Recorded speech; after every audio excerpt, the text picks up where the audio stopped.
Tonight, we're stepping into the quiet, uneasy streets of a medieval town during the time of the plague. The day has only just begun, but the air already carries a careful, watchful silence. Moving slowly from door to door, a familiar figure in dark robes starts the routine that the town has come to expect. In this video, we'll explore what an ordinary day truly felt like for a plague doctor. Before the sun rises, the town rests in a muted stillness that has grown familiar during long weeks of persistent illness. The sky holds a thin band of pale grey light, just enough to soften the hard edges of rooftops and the stone walls that line the streets. The narrow lanes remain mostly empty at this hour, their uneven cobbles still damp from the night air that settled hours before. A faint haze lingers close to the ground where small braziers burned steadily through the darker hours, fed with damp wood and bundles of dried herbs. The smoke has settled gradually into doorways and window frames, leaving behind a persistent scent that mixes the sharp smell of ash with the dry, bitter aroma of rosemary, sage, and wormwood. Along both sides of the street, wooden shutters remain closed and secured. Some are fastened tightly with crossbars, while others sit slightly ajar, allowing only the smallest thread of air to pass through. Many doors carry visible markings that were made days earlier by town officials moving through the district. The symbols are simple and direct, brushed onto the wood in dull pigments that have already begun to fade under the effects of weather and time. They serve as quiet notices rather than dramatic warnings, part of a routine system meant to keep order and provide information rather than stir alarm among residents. In the early light, these marks appear flattened and dry, blending gradually into the textured surface of aged wood. The town's layout channels sound in a particular way at this early hour. Even small movements travel farther than they would later in the day when activity fills the streets. A distant cart rolling over stone produces a low, hollow rhythm that echoes between the close-set buildings. Somewhere beyond the next row of houses, a loose shutter taps gently against its frame, moved by a slow current of air that passes through the lanes. The overall atmosphere remains steady and subdued, shaped more by established habit than by any sudden concern or dramatic change. At street level, the ground shows clear signs of repeated nightly maintenance carried out by watchmen and others assigned to these duties. Ash has been scattered in thin lines along the gutters, and small piles of spent herbs rest near intersections where watchmen kept their posts through the dark hours. The mixture was used with the belief that strong scents could help cleanse the air of harmful influences. Whether this practice is effective or not remains uncertain, but it has become a fixed part of the town's routine. The smell now belongs to this place as much as the stone walls or the timber beams that extend overhead.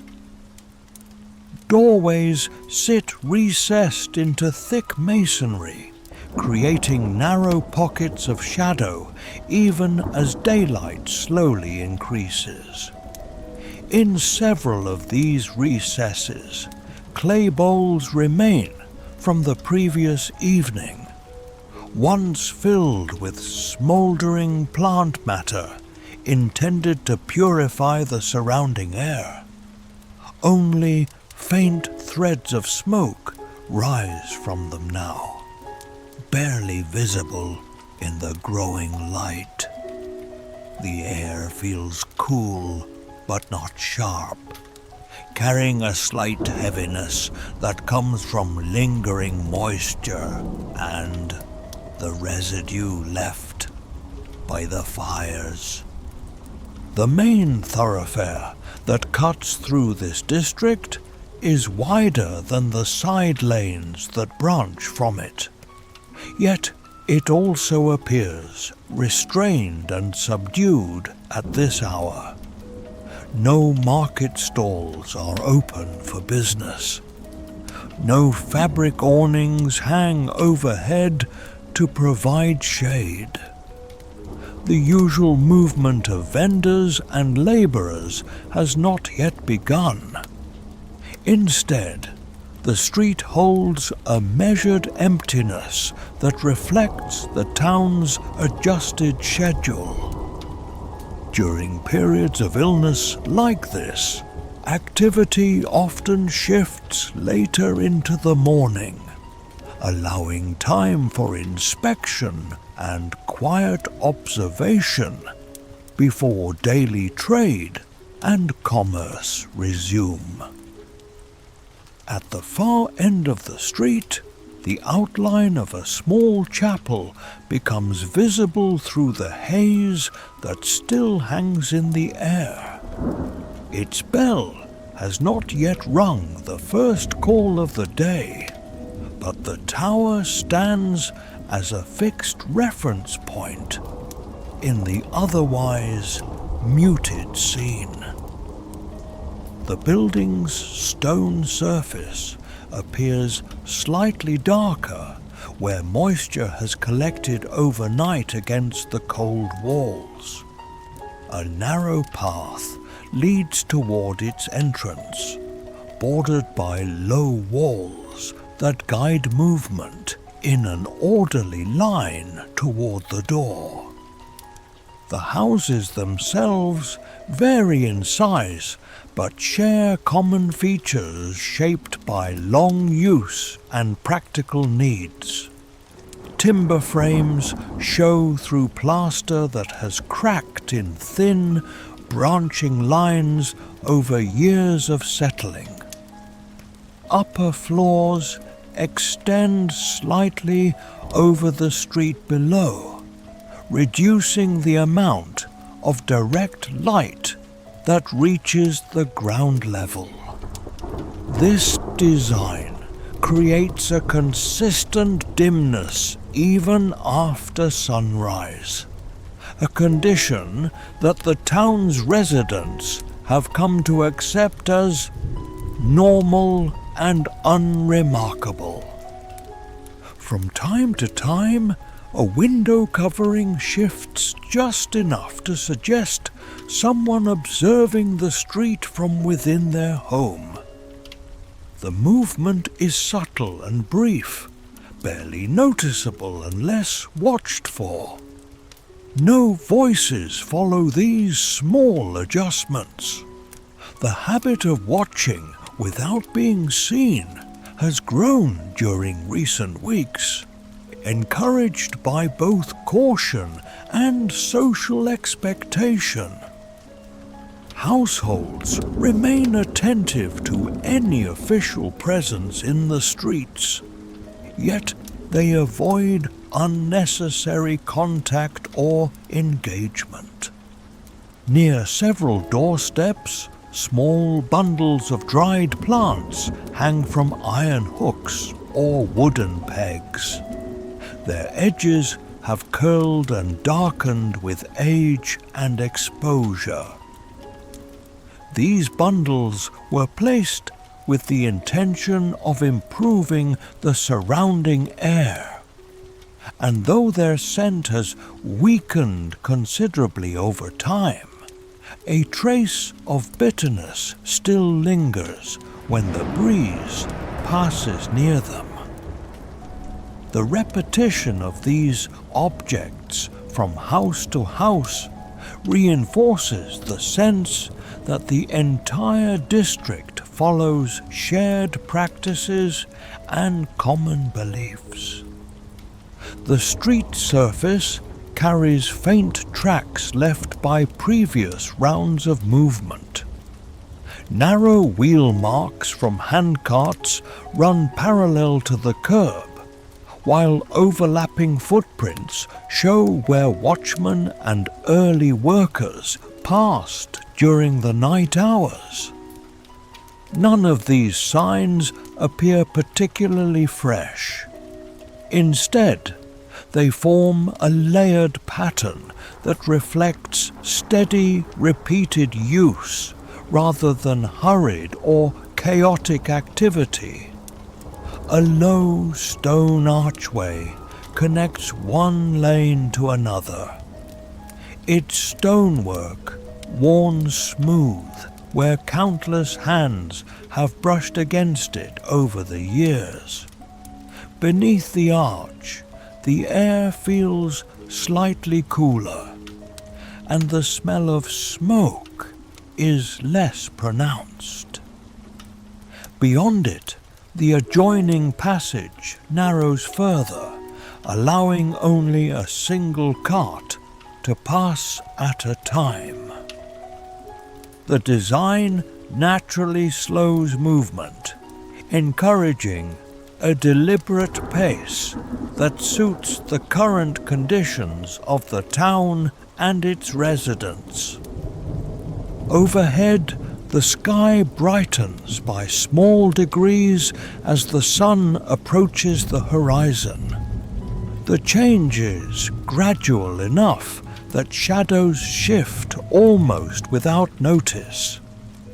Roof tiles begin to show their varied tones, some deep red, others muted brown, many patched or replaced after years of weather and wear. Chimneys release only the faintest wisps of residual smoke, suggesting that most household fires have burned low through the night and have not yet been stoked for morning.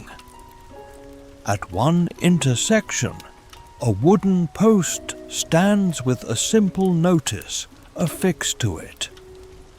The writing is plain and practical, outlining guidelines that residents have already heard many times through official announcements. Its presence serves less as new information and more as a visible reminder that order is being maintained through consistent repetition of rules and expectations.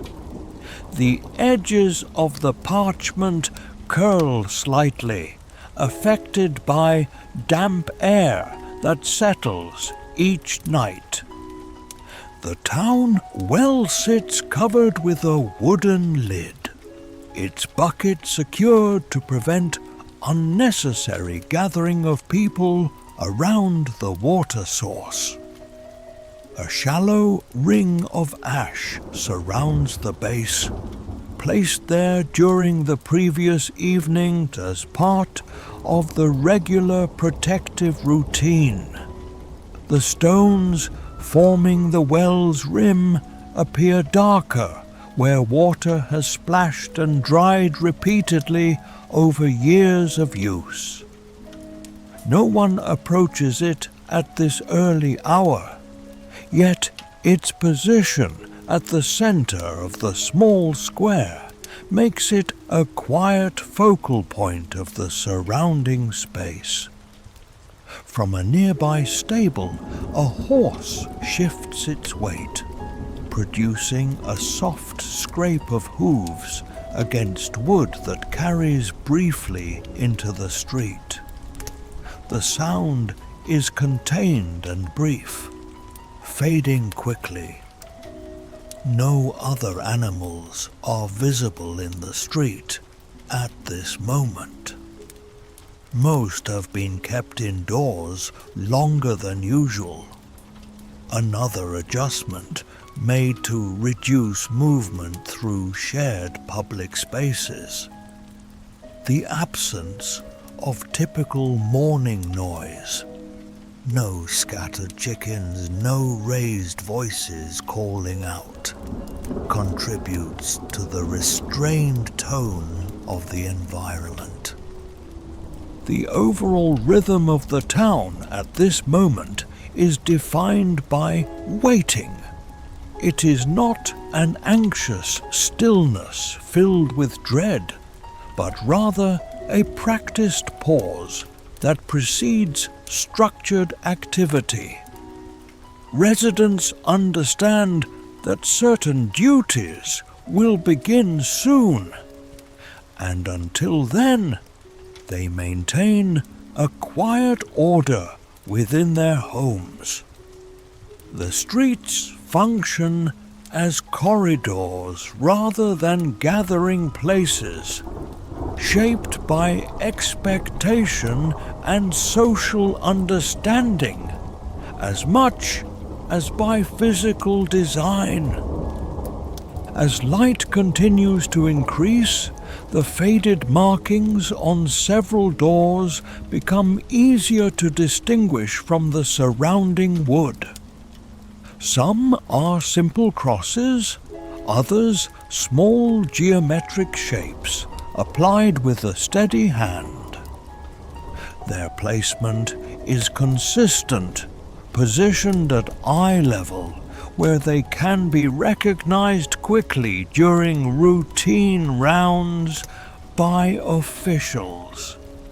The paint has absorbed into the grain of the wood, leaving edges that appear softened rather than sharp and distinct. A thin breeze moves along the length of the street, carrying with it the layered scent of smoke, herbs, damp stone, and old timber. The combination is neither strong nor pleasant, yet it has become familiar enough that it no longer draws particular attention from those who live here. It simply exists as part of the town's shared atmosphere. From the direction of the outer gate, the faint sound of footsteps approaches and then recedes, likely belonging to a watchman completing the last segment of the night's patrol. The pace is unhurried, each step placed with the consistency of someone following a known route that has been walked many times before.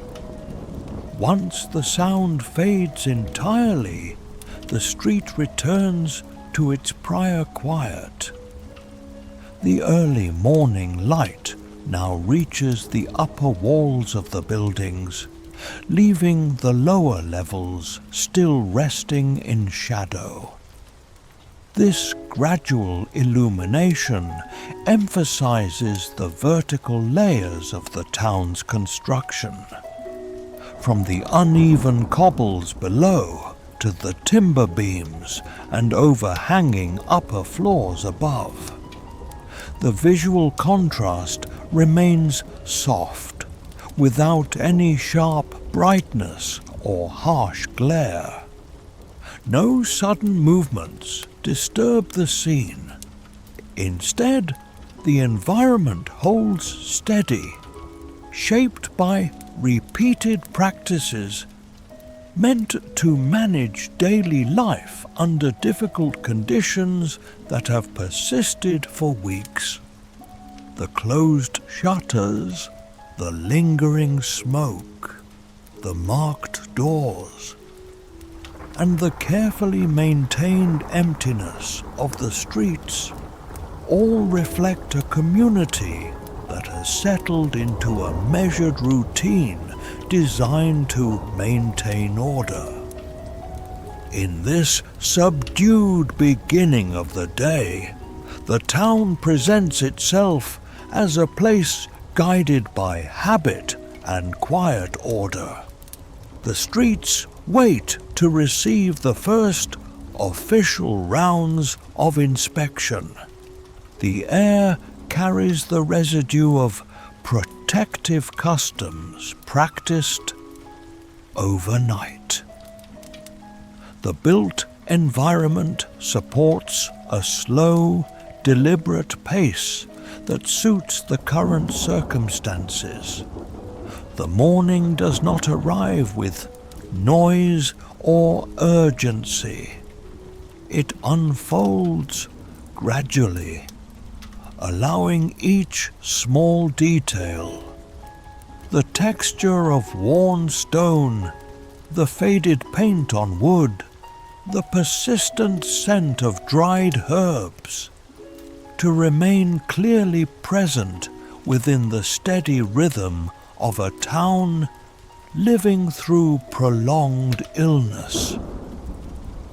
Inside a modest chamber set slightly apart from the main street, the beginning of the working day follows a sequence that has become fixed through repetition over many weeks. The room is neither large nor richly furnished. Its purpose is practical, arranged to support preparation rather than comfort or display. A narrow window admits a muted band of morning light, filtered through oiled cloth that softens glare and keeps drafts controlled. The air inside holds a familiar mixture of scents: dried plants, old leather, and the faint mineral smell of stone walls that have absorbed moisture over many seasons. Along one side of the room stands a wooden table, worn smooth by years of use. Its surface is organized with deliberate care. Each item rests in a place chosen to reduce unnecessary movement once the process of preparation begins. A folded dark robe lies closest to the edge, its heavy fabric draping in thick, straight lines. Nearby, a pair of gloves made from treated leather sits palm to palm, their fingers slightly curved from repeated wear. The broad-brimmed hat rests upside down so that its interior can air out after the previous day's use. The beaked mask occupies a separate space on the table, positioned with quiet attention and care. Its structure is rigid, formed from layered material shaped to hold a fixed distance between the wearer's face and the surrounding air. The elongated front cavity has been packed earlier with dried herbs and aromatic substances. Even without lifting the mask, the scent reaches into the room, sharp yet steady, dominated by bitter greens and resin. The purpose of these materials is understood as part of accepted practice, and their presence has become routine rather than remarkable or strange. Preparation begins with the simplest garments worn beneath the protective layers. The underclothing is plain and functional, chosen to absorb moisture and reduce irritation during the long hours of work ahead. Movements remain measured and economical. Each step follows the same order used on previous days, reducing the need for conscious thought and allowing attention to remain focused on the sequence itself. This repeated pattern creates a stable beginning that frames the rest of the work to come. The outer robe is lifted next. Its weight becomes immediately apparent as the fabric settles over the shoulders and falls around the body. The material is thick and has been treated to resist exposure to contaminated air, causing it to fall in straight, controlled folds rather than soft drapes. Once in place, it limits airflow around the body considerably. The sensation is familiar, neither surprising nor comfortable, simply part of the expected conditions of the role. The robe's length extends well below the knees, designed to cover as much surface area as possible. Gloves are pulled on with slow precision to ensure a secure fit at the wrists. The leather is firm, shaped by prior use, and carries the faint smell of oils applied to preserve flexibility over time. Once worn, fine tactile sensation is noticeably reduced. Objects must be handled with slightly more pressure to confirm a proper grip. This change has long been accounted for in daily routines, influencing how tools are lifted, how doors are touched, and how notes are written with the stylus. The hat is placed carefully on the head, its wide brim intended to shield both face and upper garments from exposure. Its interior band shows darker areas where repeated wear has left visible marks. The brim casts a steady shadow downward, narrowing the field of direct light that reaches the eyes. This visual change contributes to a more enclosed perception of space, one that becomes familiar within minutes of wearing. The mask is prepared last. Before lifting it from the table, the small cavity within the beak is checked to confirm that the dried herbs remain packed and evenly distributed. Additional fragments are added from a small pouch kept nearby. Crushed leaves, pieces of root, and a pinch of resin that strengthens the overall scent. The mixture is adjusted by habit rather than precise measurement, guided by familiarity with how long each component tends to retain its aroma during the day's work. When the mask is secured over the face, the immediate environment changes in subtle but noticeable ways. Breathing passes through the herbal packing, carrying a constant filtered scent with each inhale and exhale. Sound becomes slightly muted as the rigid structure covers the ears and redirects external noise. Vision narrows at the edges due to the shape and placement of the eye openings. These limitations are expected and require no conscious adjustment beyond the first few moments of wearing. A leather satchel rests on a peg beside the table. It is brought down and opened to review its contents.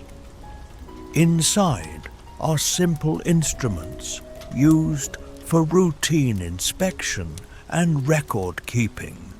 A small writing tablet, prepared sheets for recording observations, a container of ink sealed with wax to prevent spilling, and a narrow stylus. There are also small packets of common remedies, dried herbs, cloth strips for wrapping, and basic salves stored in stoppered vials. Each item is checked in sequence, not because change is expected, but because confirmation has become part of the daily rhythm. Bundles of fresh herbs prepared earlier are added to the satchel. Their scent blends with the stronger mixture already present inside the mask, creating a layered aroma that will persist throughout the day. The satchel's strap is tested for strength, pulled once firmly to ensure the stitching holds under the weight. The bag is then positioned so that it rests against the hip without swinging freely, reducing unnecessary movement while walking through the streets. Near the doorway, a narrow shelf holds written notices from town authorities and messages passed through clerical channels. These documents outline assigned districts, recent reports of illness, and reminders regarding expected conduct during visits. The information rarely changes in structure, though names of streets or specific households may be updated. The roll carries an expectation of calm consistency, and the written guidance reflects that emphasis on maintaining order. One parchment lists the sequence of streets to be visited first. The route follows a pattern designed to move gradually from the outer edges of the district toward the center, minimizing repeated crossings and wasted movement. Another note reiterates the need to record visible conditions at each household, even when no direct interaction occurs with residents. These instructions are not new. Their presence serves as reinforcement rather than the discovery of new information. Before leaving the room, the fastening points of the robe are checked once more. Ties at the neck and wrists are tightened carefully to reduce gaps where air might enter. The gloves are adjusted so that their edges sit properly beneath the sleeves. The mask straps are tested with a gentle pull to confirm they remain secure against the face. Each of these actions has been performed many times before, and the sequence proceeds without hesitation or uncertainty. The room itself grows quieter as preparation concludes. Loose items have been returned to their proper places. The table surface is mostly clear, except for objects that will remain there until evening, when the day's work is finished. Light through the window has strengthened slightly, revealing fine dust suspended in the air. The particles move slowly, disturbed only by the controlled movement within the space. At the threshold, there is a brief pause that marks the transition from interior preparation to public duty. It is not ceremonial, simply practical. Once outside in the streets, adjustments become more difficult to make. So final checks occur here at the doorway. The satchel rests securely against the side. The gloves fit without slack.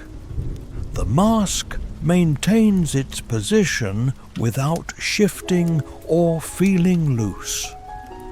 Beyond the door, faint sounds from the waking town begin to register more clearly. Distant wheels rolling over stone, a muted voice calling from somewhere unseen, the low creak of timber responding to temperature changes as the morning air warms. These sounds remain subdued, consistent with the early hour.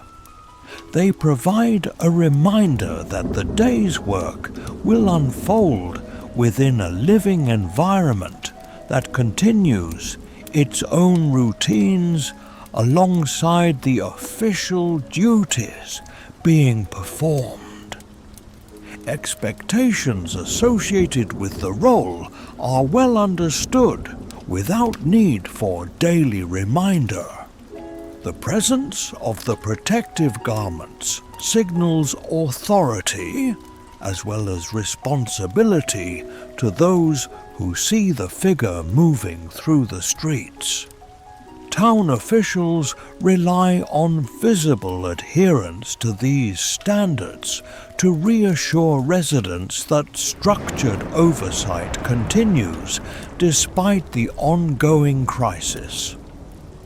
Clergy emphasize steadiness and order in all things, reinforcing the idea that calm procedure supports communal stability. These social expectations do not require spoken reminders each morning, yet they shape the entire preparation process. The door is opened with a controlled motion to avoid catching the heavy robe on its wooden frame. Cooler air from the corridor moves inward, carrying with it the lingering scent of smoke from outside braziers.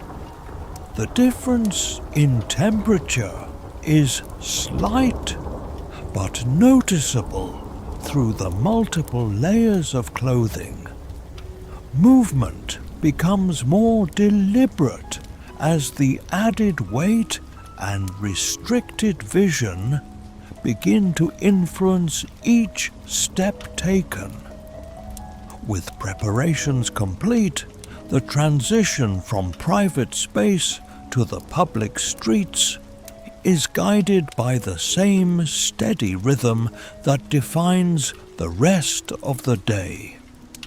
The clothing, tools, and written guidance form a system designed to reduce uncertainty and support predictable action. Each element supports the expectation that duties will be carried out in a measured, repeatable manner. The chamber remains behind in quiet order, its table reset for the next return at day's end. Outside, the town continues to brighten by small degrees as the sun rises higher. The protective garments now shape posture and pace, encouraging slower, more deliberate movement than would otherwise be natural. The satchel rests against the side with a consistent weight, and the scent of herbs becomes a constant companion throughout the hours ahead. The beginning of the day's work does not arrive with urgency or haste. It emerges through preparation that has been refined by weeks of repetition. Clothing settles into place. Tools are confirmed. Routes are understood. Social expectations remain clear. Within this structured start, the role is defined less by singular dramatic events and more by the steady continuation of established practice. The first steps into the street follow a pace shaped by the weight and structure of the protective garments. Movement is measured from the very beginning, not from hesitation or uncertainty, but from long familiarity with how the clothing affects balance and stride. The heavy robe limits the length of each step that can be taken, and the mask narrows the field of vision considerably, encouraging a steady forward focus. The morning light has strengthened enough to define the edges of buildings clearly, yet the lower portions of the street remain in soft shadow. The assigned route begins along a lane that runs parallel to the wider thoroughfare. This path was chosen to allow a gradual progression through the district without unnecessary crossing of already travelled ground. The sequence of streets is already known, confirmed earlier from the written notices reviewed in the chamber. There is no need to pause and reconsider direction. The work proceeds through recognition of landmarks that have become a part of daily repetition. An archway with worn stone, a recessed doorway with a cracked lintel, a narrow bend where two houses lean slightly toward one another. As the doctor advances, the sound of footsteps changes with each surface encountered. Where the cobbles are tightly set, the rhythm is firm and even. Where stones have shifted over time, the sound becomes softer and irregular. These small variations provide constant feedback about footing, important when vision is partially restricted by the mask's rigid structure. The satchel rests against the hip with a gentle, predictable sway that matches the cadence of walking. Households along this first stretch remain closed and quiet. Shutters show no sign of being opened yet. Some doors carry the familiar markings placed earlier by town officials during previous rounds. Others remain unmarked, but still secured from within. The presence or absence of a symbol is noted without pause, recorded mentally as part of the initial survey that precedes direct visits. This early pass is intended to observe the overall condition of the street before individual interactions with households begin. A faint current of air moves along the lane, carrying the lingering scent of last night's braziers. The mixture of smoke and herbs remains constant in the air, though weaker than during the darker hours. As the doctor walks, the scent from the mask blends with the ambient air, creating a layered atmosphere that stays steady with each breath. The effect is neither sharp nor overwhelming. It simply persists as a background presence. At the first intersection, the route turns toward a narrower passage where buildings extend further overhead, blocking more of the sky. Light reaches the ground only in thin, angled bands. The reduced brightness encourages a slower pace, allowing the eyes to adjust within the limited openings of the mask. The walls here show signs of repeated contact, areas where plaster has worn smooth from years of passing shoulders and carried goods brushing against them.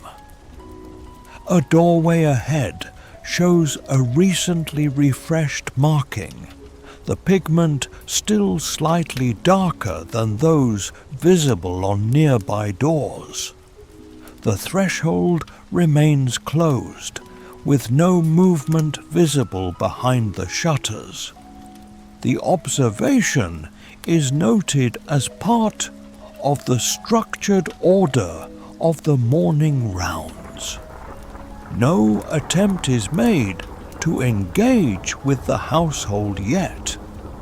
The first pass through each street is meant to establish sequence and confirm which households will be approached first, once the full route is properly set. From somewhere beyond the adjoining lane, the distant roll of a cart becomes audible. The sound travels slowly, echoing between stone surfaces before fading again into the background. No other movement appears nearby. The street maintains its restrained quiet, shaped by the town's adjusted daily rhythm.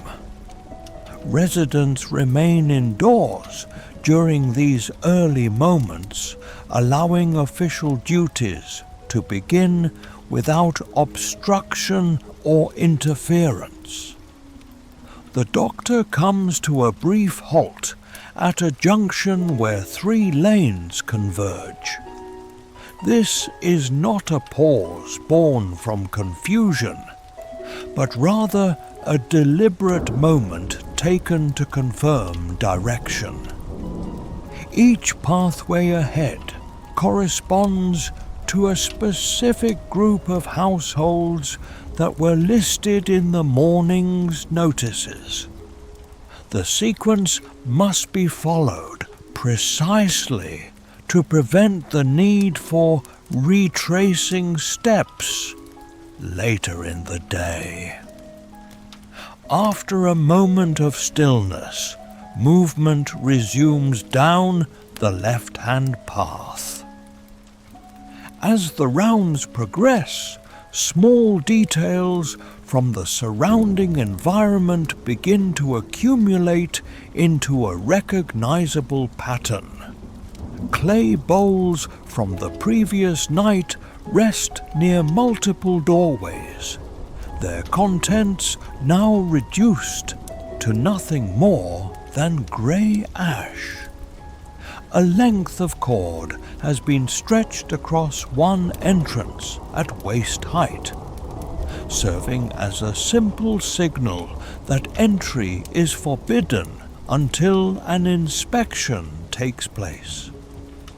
Window coverings shift slightly in one house, suggesting quiet observation from inside, though no voice emerges to follow it. The doctor's presence can be identified through the distinctive silhouette of robe, hat, and mask. Even in the absence of direct interaction, this appearance functions as a signal that the day's official routine has now begun. Residents understand the role, and the sight of protective clothing reinforces their expectations of order and oversight. The response from within the households remains silent but attentive. Where the lane widens, the ground reveals overlapping wheel tracks left behind by earlier supply movement. The impressions have dried into shallow grooves that now guide the placement of each step. Walking within these tracks offers more stable footing, a habit that has formed through repeated travel along identical routes. The satchel is adjusted slightly to prevent it from brushing against the wall as the passage narrows once more. The first household, scheduled for direct approach, sits near a small alcove where a water spout extends from the stone. The spout is dry at this hour, its basin empty except for a thin layer of sediment. The doorway beside it carries an older marking, its edges now faded into the wood grain. Before moving any closer, the doctor pauses at a measured distance to observe any sign of activity.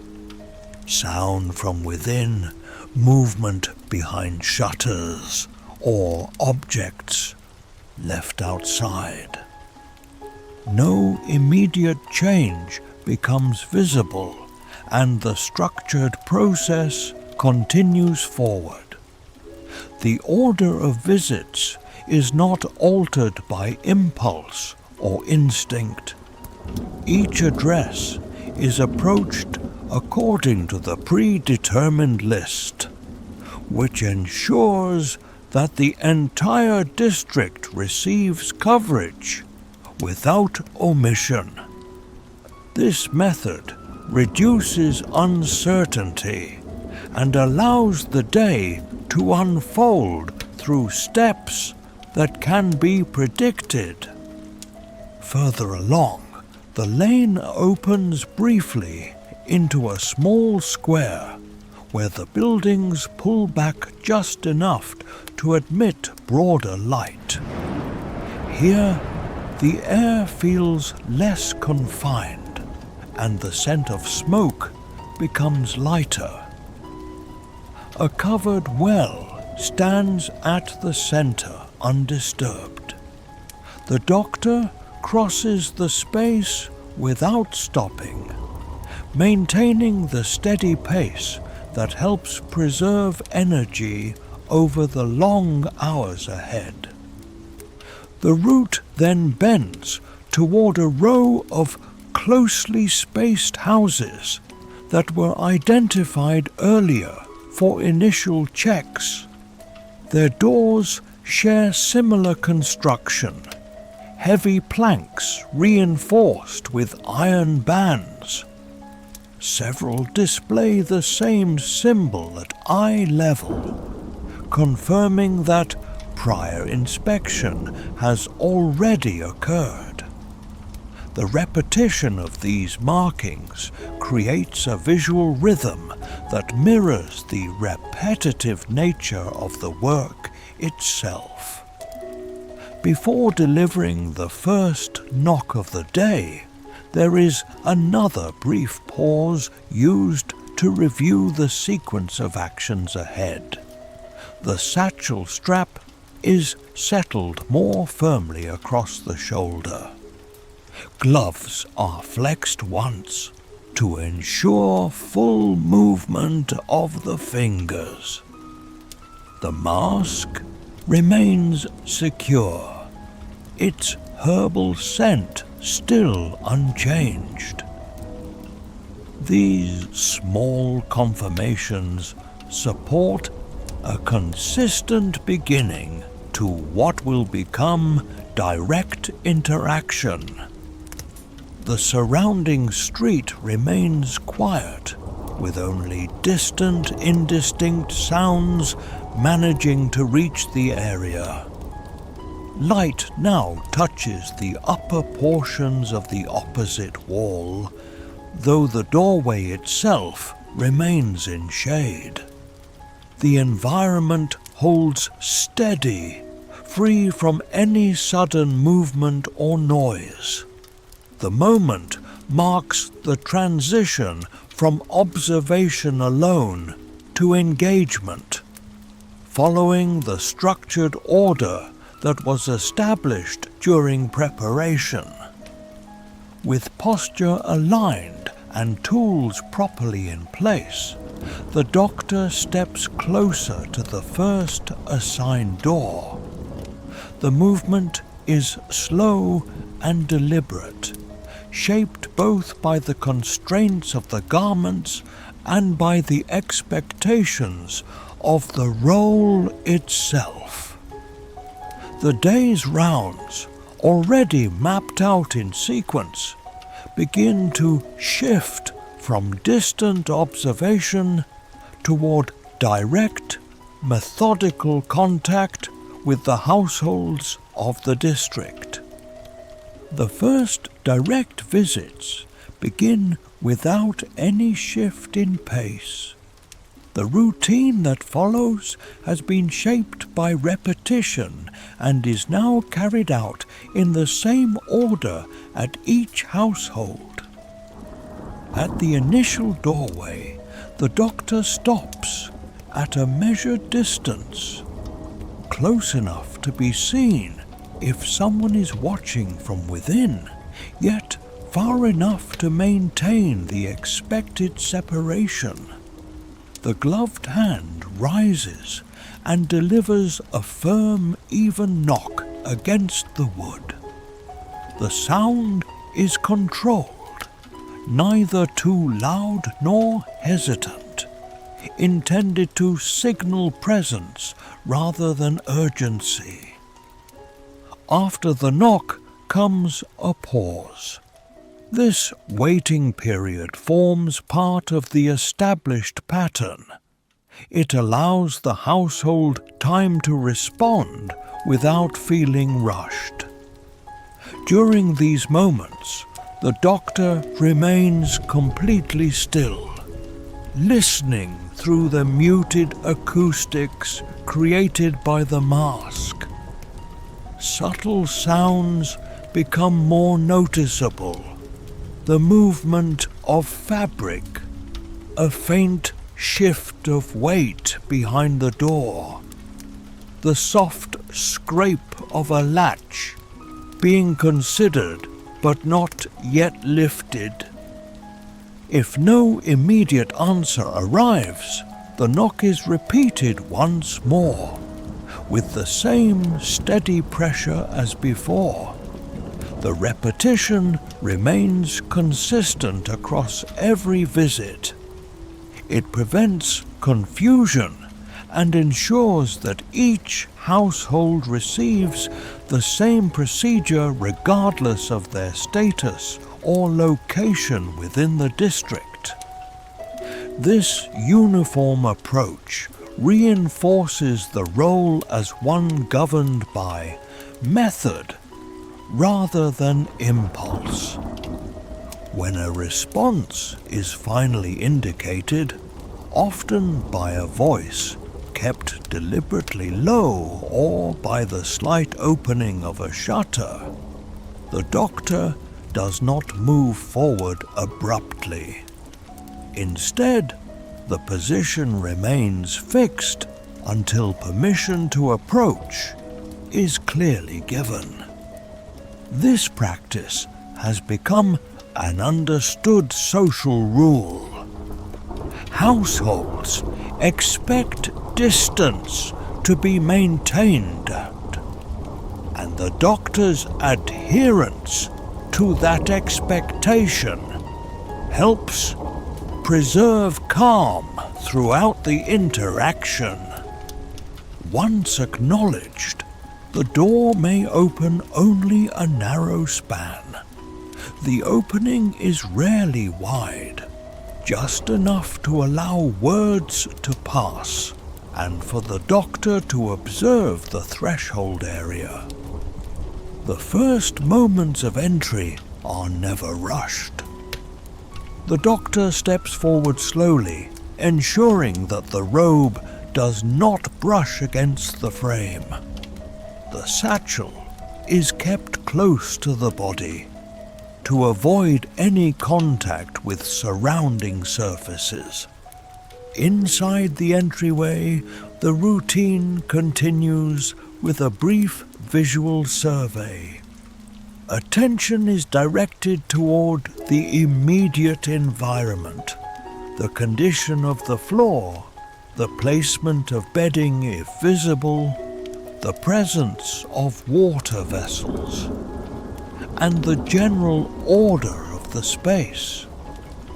These observations are made without commentary. They form part of the quiet assessment that accompanies every visit. If the household remains inside without inviting further entry, the doctor respects that boundary and conducts the interaction from the doorway. If permission is given to step just inside, movement remains limited to the smallest practical area. The goal is not to explore the interior, but rather to confirm the condition that was reported previously and to note any visible change. After the initial observation, the doctor retrieves the writing tablet from the satchel. The motion is practiced so that the bag opens only slightly. The stylus is held with controlled pressure, compensating for the reduced sensitivity caused by the gloves. Short notes are recorded: date, address, visible condition, and any statements provided by the household. The writing is kept concise, designed to capture essential information without prolonging the exchange. When basic questions are asked, they follow a familiar structure and are delivered in a calm, even tone. The phrasing remains consistent from one house to the next. Responses are typically brief. Residents speak from behind partial barriers, keeping their distance as expected. The conversation does not extend beyond what is necessary, and once information is confirmed, the exchange concludes without additional discussion. Before leaving, the doctor may indicate simple instructions that align with prior guidance: maintaining separation within the home, airing bedding when possible, limiting movement beyond the threshold. These reminders are given without emphasis, as they are already widely known. Their repetition serves to reinforce shared responsibility rather than introduce new directives. The exit from each household follows the same careful sequence. The doctor steps back to the original position outside the doorway, allowing the door to close without interference. A final glance confirms that the marking on the door remains visible and unchanged. The tablet is returned to the satchel and the strap is adjusted back to its usual position. From there, the routine begins again at the next house along the route. The distance between doorways is often only a few steps, yet each visit is treated as a separate, complete process. Knock, wait, acknowledge, observe, record, advise, withdraw. The repetition creates a steady rhythm that carries forward through the morning hours. As more households are approached, the pattern becomes almost mechanical in its consistency. The body adapts to the weight of the garments, and movements settle into an efficient sequence.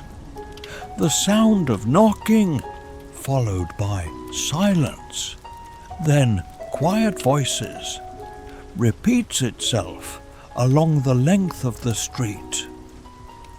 No single visit stands apart from the others. Each one contributes to a continuous chain of small, measured interactions. In some cases, there is no response at all. When this occurs, the doctor waits the customary interval before repeating the knock once more. If the silence continues after that, the absence is noted in writing. The door is not forced, and no attempt is made to look beyond what is visible.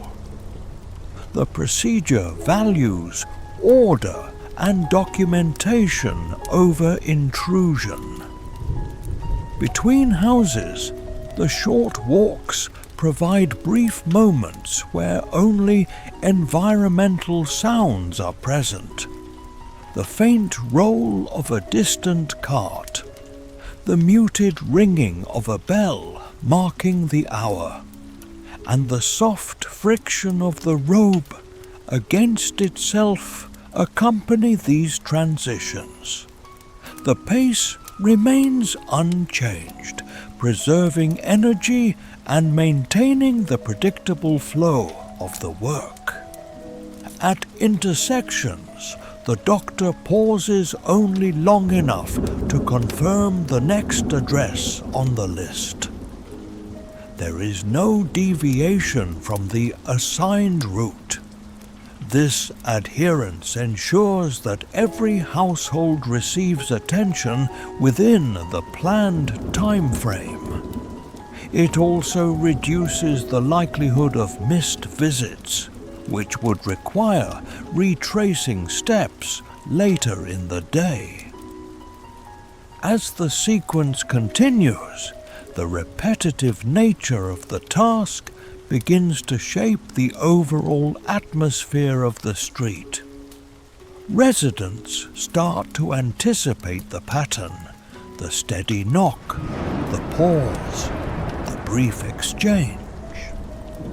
Even without seeing the doctor directly, they recognize the progression moving from one door to the next. This predictability contributes to a subdued sense of order within the district. The physical environment reinforces the rhythm. Narrow spacing between houses shortens travel time, while similar door constructions create nearly identical points of contact. The repeated reach of a gloved hand toward wood, the consistent height of markings at eye level, and the uniform structure of thresholds all support a process built entirely on sameness. Through these early rounds, the work does not accelerate or slow. It continues at a measured tempo designed to be sustained for many hours. Each completed visit leads directly into the next, forming a continuous line of small, methodical actions. The day advances not through dramatic change, but through the accumulation of these quiet, repeated steps.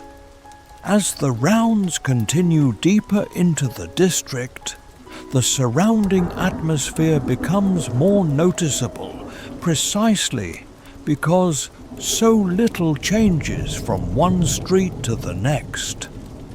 The town holds a subdued quiet that is not absolute silence, but rather a layered stillness made from distant, softened sounds. Each step along the cobbles produces a measured echo that travels only a short distance before fading into the narrow spaces between buildings. The air carries the lingering presence of smoke from braziers that burn throughout the night.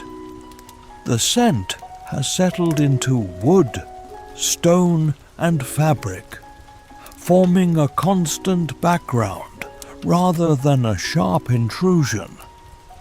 Mixed within it is the dry, slightly bitter trace of herbs placed in doorways and window frames. As the doctor moves from lane to lane, this combination remains steady, creating the sense that the entire district shares the same breath. Church bells begin their slow marking of the morning hours. The sound arrives from beyond the immediate streets, softened by distance and by the mask that covers the ears. each toll is spaced widely apart, allowing the resonance to stretch and dissolve before the next one begins. The bells do not command attention so much as provide a gentle structure to time, reinforcing the steady progression of duties. From time to time, the faint rumble of a cart reaches the area. The wheels pass over uneven stone somewhere beyond the next row of houses, producing a low, rolling vibration that travels through the ground as much as through the air. The sound remains indirect, never close enough to interrupt the rhythm of the rounds. It serves as a reminder that essential movement continues at the edges of the town's routine. Within the narrow alleys, footsteps sound different than they do in the wider streets. The close walls reflect each step back with a soft, contained echo. The robe brushes lightly against itself with each movement, creating a quiet friction that becomes part of the constant auditory background. The satchel's strap creaks faintly when weight shifts from one shoulder to the other, a small, familiar noise that repeats throughout the day. Light filters down in uneven patterns. Upper floors extend over the lanes, allowing only thin bands of brightness to reach the ground. As the sun rises higher, these bands shift slowly across doorways and across the faded markings painted on wood. The gradual change in illumination is subtle enough that it is noticed only when a previously shaded wall becomes gently lit. The smell inside the mask remains consistent, dominated by dried leaves and resin. Each breath passes through the same filtered path, producing a steady sensory environment that does not vary from street to street.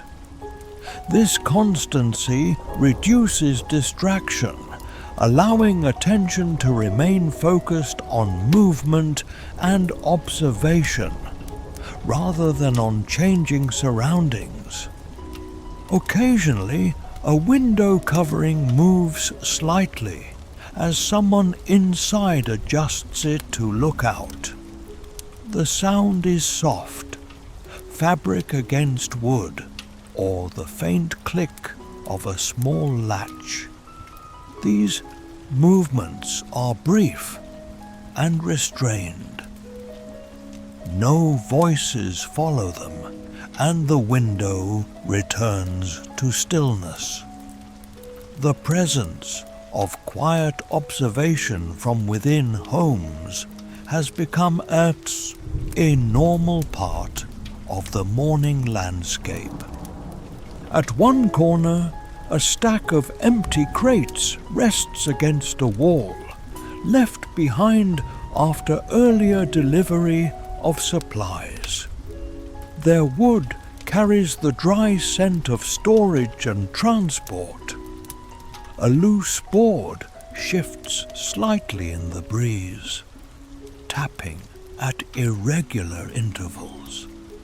The sound is mild and unhurried, blending into the wider pattern of distant carts and occasional bells.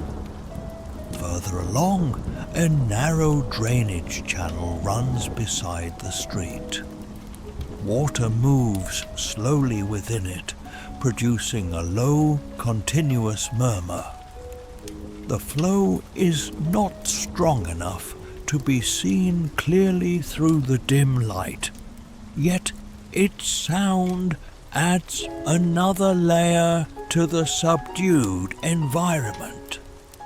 The mixture of water, ash and scattered herbs gives the air near the channel a heavier, earthier tone. The town's architecture shapes how all of these sensations are experienced. Close-set buildings hold sound within confined spaces, preventing sudden changes in volume. Stone walls absorb some noise while reflecting other parts back in softened form. The result is an environment where nothing feels abrupt. Every sound arrives gradually and fades away in the same manner. As the doctor proceeds, the rhythm of footsteps begins to align with the distant bell intervals, creating a steady cadence that marks the passage of time without requiring attention to any device. The body settles into this pace, conserving energy by avoiding unnecessary variation.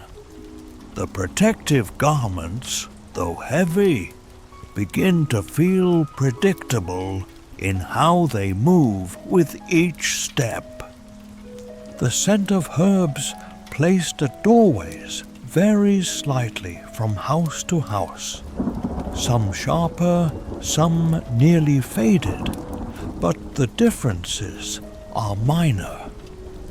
Together, they form a continuous aromatic thread along the route. When a breeze passes through an open junction, it gathers these scents and carries them a short distance before dispersing. In a slightly wider lane, the echo of movement diminishes, replaced by a more open quiet. Here, the sky is visible as a pale expanse between rooftops. A few thin clouds drift slowly, their motion barely perceptible. The change in space allows the air to feel less confined, though the overall stillness remains unchanged. From a nearby stable comes the muted sound of an animal shifting position, hoof against wood, followed by stillness. No further noise follows. The restrained presence of animals, like that of people, reflects the town's effort to limit unnecessary activity during the early hours. The repeated sensory pattern, soft echoes, distant bells, faint carts, persistent herbal smoke, creates an environment where time seems to move evenly. There are no sharp interruptions, no sudden increases in volume or movement. Instead, the atmosphere supports the slow, methodical continuation of house-to-house rounds. As the doctor approaches another row of doors, the same quiet signals appear. A slight movement behind a shutter, the faint creak of timber adjusting to warmth, the distant bell marking another interval. None of these elements demand attention on their own. Together they form a consistent backdrop that accompanies every step. The street remains largely empty, yet it does not feel abandoned. Subtle signs of presence, shifted fabric, contained sounds, the maintained braziers, indicate that life continues behind closed thresholds. The environment functions as a shared space held in careful balance, where routine duties proceed without disruption. Within this steady sensory field, the rounds continue at the same measured tempo. The doctor's movement neither accelerates nor pauses without reason. Each sound, scent, and change in light reinforces the calm, repetitive rhythm that defines the work. The town does not present dramatic contrasts. Instead, it offers a continuous, subdued atmosphere that supports the ongoing sequence of visits as the morning advances. As the morning progresses, the interactions with residents settle into a pattern as consistent as the physical route through the district. Each exchange is shaped by shared expectations that have formed over weeks of repeated contact. When the doctor approaches a doorway, households already understand the distance that will be maintained and the limited scope of conversation that will follow. At the next house along the lane, the knock is answered by a voice from behind the closed door, rather than by an immediate opening. The reply is quiet and measured, offered through the wood without haste. The doctor remains at the established distance and responds in the same even tone used at every stop. Words are chosen for clarity and brevity, focusing only on what is necessary. If the door opens, it does so only a small amount, often held by someone standing just inside the threshold. The space between them remains intentional. The protective garments signal the need for separation, and the residents mirror this by avoiding any forward movement. The exchange takes place across that narrow gap, with both sides maintaining still posture. Questions follow a familiar order. The doctor asks about recent changes within the household, whether anyone has shown signs of weakness, and whether prior instructions have been followed. The phrasing remains consistent from house to house, reducing confusion and ensuring that each family receives the same attention. Responses are typically brief, delivered without elaboration. Residents often keep their hands visible, but still resting them on the door or holding the edge of a shawl. Their voices remain low, shaped by caution rather than fear. There is no attempt to prolong the conversation.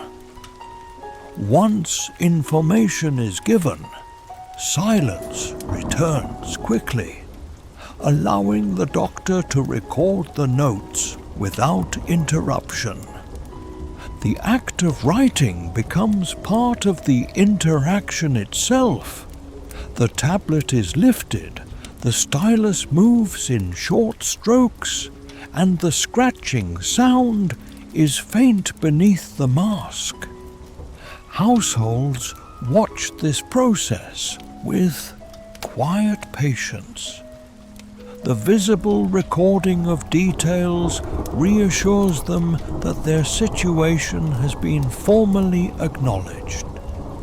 When simple guidance is repeated, such as keeping bedding aired or limiting shared space, the doctor delivers it in the same steady cadence used earlier in the day. The instructions are already familiar, yet their repetition confirms that expectations remain unchanged. Residents respond with short acknowledgements, often a single word or a slight nod.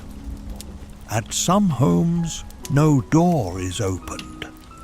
Instead, a voice answers from behind a shutter above. In these cases, the doctor steps back an additional pace to maintain clear separation. The conversation continues upward, spoken slowly so that each word carries without requiring raised volume. The exchange remains brief, and once essential details are confirmed, it ends without further comment. Children are rarely seen directly during these rounds. If present, they remain behind interior partitions, their presence indicated only by faint movement or a soft whisper that is quickly hushed. Adults manage the interaction, presenting information in a controlled manner that reflects the social expectation of order during official visits.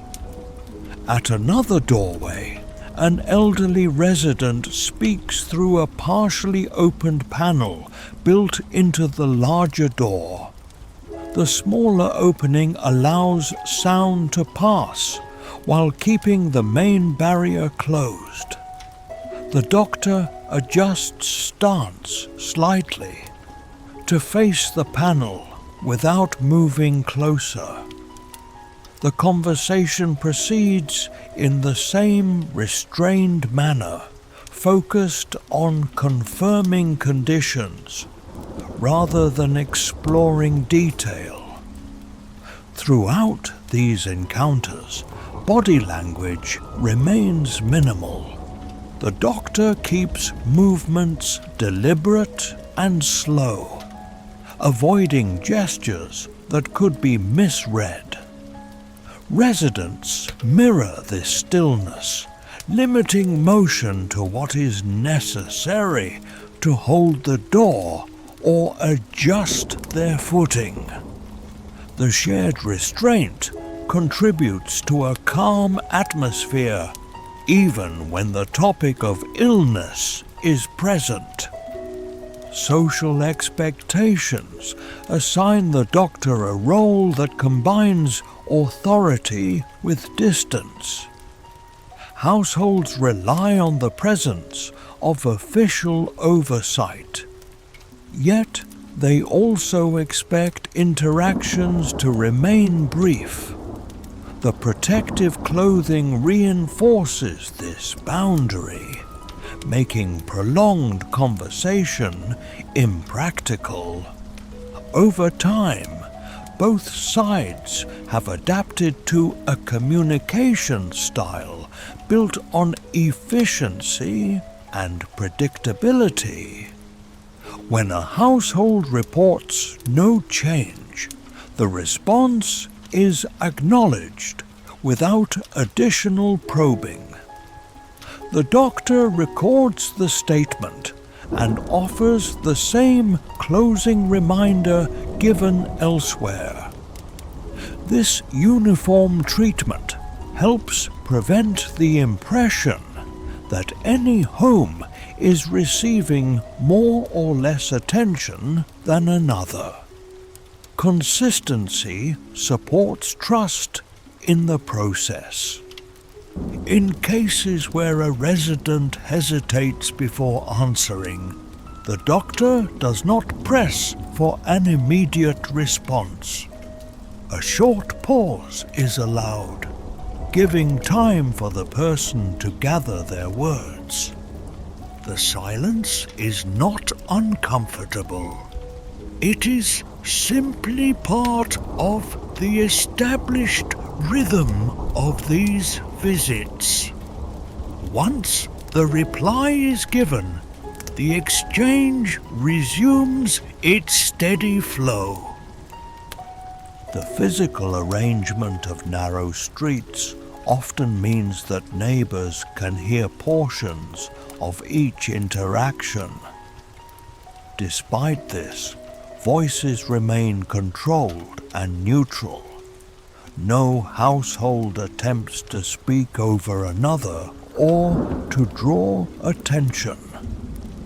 The shared understanding is that each visit will occur in turn, following the route without deviation. After each conversation, the doctor steps back first, signaling that the exchange has concluded. Doors close gently rather than abruptly. The sound of the latch settling into place marks the end of the interaction. The doctor then notes the completion on the tablet before moving to the next address. Over the course of many such exchanges, the pattern becomes deeply ingrained. Knock, pause, brief greeting, essential questions, concise answers, written record, repeated guidance, quiet departure. The sequence rarely changes. Even when different individuals respond, the structure remains the same. This consistency shapes how residents prepare for the doctor's approach. Some are already waiting behind the door at the expected time. Others listen for the distinctive knock before moving into position. In both cases, the goal is to complete the interaction smoothly without unnecessary delay. As the route continues, the cumulative effect of these short, cautious conversations reinforces the social role assigned to the plague doctor. The presence is not that of a healer arriving for extended care, but rather of an official observer, ensuring that established measures are maintained. The tone remains respectful yet distant, steady and without emotional display. Between houses, the brief return to silence allows the previous exchange to settle. The doctor's footsteps resume their measured cadence, and the muted sounds of the street fill the space once more. Each new doorway presents the same structure, the same expectations, and the same restrained form of communication. Through this repeated process, the district maintains a sense of ordered routine. Interactions remain predictable, distance is consistently observed, and the flow of information moves in small, controlled amounts. The morning advances not through dramatic change, but through the accumulation of these quiet, methodical exchanges. By the time the morning rounds reach their later stages, the nature of the work begins to shift. What began as simple acknowledgement at each doorway now evolves into something more deliberate. The doctor must now fulfill practical responsibilities that go beyond a greeting. Each household receives a more thorough review, though still conducted from outside. Conditions are observed carefully without extending the time spent inside any home. The same calm, methodical approach continues to guide every step, following the pattern established since the very first door was approached at dawn. At one particular threshold, the usual greeting is exchanged and confirmation received. After this, the doctor poses a question. The household is asked to describe how their sleeping arrangements have been organized. The inquiry comes in the same even tone that has marked every conversation throughout the route. In response, the occupants provide a brief account. They explain where bedding has been positioned and whether windows are opened when the weather permits. The doctor stands quietly and listens without breaking in. Once the explanation concludes, a short notation is made on the tablet. The process of observation relies heavily on what can be seen from the entryway. Water vessels are noted for their placement. Waste containers are checked for their presence. The general state of order near the entrance provides sufficient detail to form a basic picture of conditions inside. Unless an invitation is specifically extended, no effort is made to venture deeper into the dwelling. Even when such an invitation does come, movement remains minimal. Perhaps a single step is taken, or two at most. The emphasis throughout remains on recording what is visible and offering guidance when needed, rather than stepping in to intervene directly. When simple remedies are provided, they come from supplies already carried in the satchel. A small packet containing dried herbs might be handed across the threshold. Instructions follow, explaining that the herbs should be steeped in hot water. The exchange is handled with care to prevent any contact between hands. The gloves reduce the sensitivity of the fingers, so each motion must be slower and more controlled. This ensures the packet is passed securely and received without incident. At another home, a resident reports that an earlier recommendation has been put into practice. One family member has been moved onto a separate room as previously advised. The doctor responds with a brief nod of acknowledgement, then records the update. The entry in the written record is not elaborate. Only a few lines are needed to note that isolation has been attempted in accordance with guidance.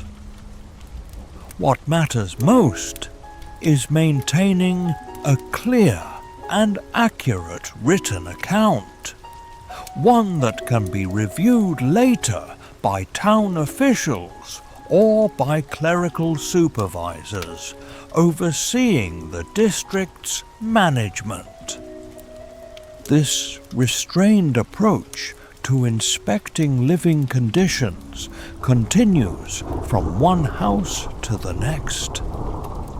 Signs of overcrowding are looked for near the entrance. The doctor checks whether fresh air seems to be circulating through the space. Shared items are noted if they are kept in common areas where multiple people might handle them. These observations are completed quickly, without extended commentary that might draw out the interaction. The goal remains straightforward. It is to confirm whether the guidance given in previous visits is being applied in everyday practice. From time to time, a resident presents something to the doctor. It might be a cloth or a small household object believed to have been in contact with someone who is unwell. The doctor does not accept the item directly. Instead, clear instructions are given. The resident is told to place the object in a designated container, or to expose it to smoke rising from household braziers. This advice aligns with the messages that have already been circulated throughout the district. Rather than introducing anything new, the doctor reinforces procedures that are already familiar to the population. Recording remains at the center of all these duties. After each interaction concludes, the tablet is lifted once more. The stylus moves in short, controlled strokes across the surface. Each entry includes the location of the household, any changes that have been reported, and whether supplies or advice were provided during the visit. The writing is kept compact and efficient. This design allows many visits to be documented within the same sheets without running out of space. In some instances, no treatment or adjustment is necessary. When conditions appear stable and unchanged from earlier visits, the doctor simply confirms that the household understands the standing recommendations. Even this confirmation is recorded. This ensures that visits where nothing eventful occurs are still included in the official record. The repetition of documentation across all types of visits helps to build a comprehensive overview of the district's current status. The protective garments have a noticeable influence on how these tasks are carried out. The weight of the robe restricts how much the doctor can bend, so most observations are made while standing upright. The mask's narrow openings mean that the head must be turned slightly to view different parts of the entryway. These physical limitations slow the pace of movement, but they also encourage a steady and deliberate rhythm that remains consistent throughout the day. Near the end of one narrow lane, a different arrangement presents itself.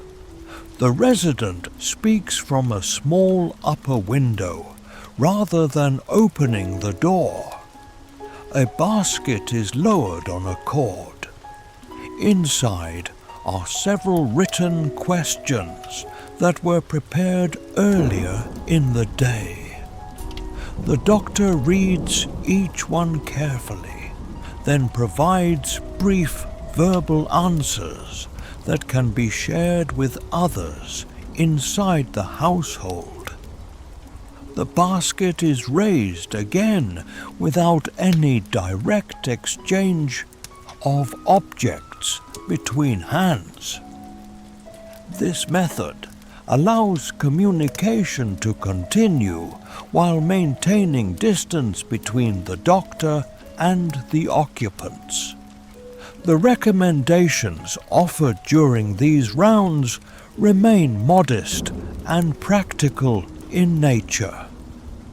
Households are advised to keep shared spaces well aired when conditions allow. They are told to separate bedding where possible.